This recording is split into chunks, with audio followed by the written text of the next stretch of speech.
بسم الله الرحمن الرحيم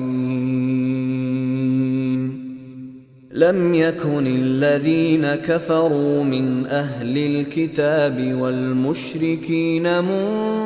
منفكين حتى تأتيهم البينة رسول من الله يتلو صحفا مطهرة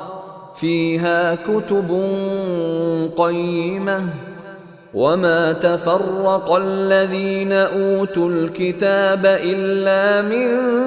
بعد ما جاءتهم البينة وما أمروا إلا ليعبدوا الله مخلصين له الدين حنفاء ويقيموا الصلاة ويؤتوا الزكاة وذلك دين القيمة إن الذين كفروا من أهل الكتاب والمشركين في نار جهنم خالدين فيها أولئك هم شر البرية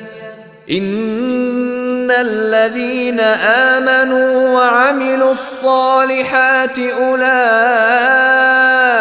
هم خير البرية جزاؤهم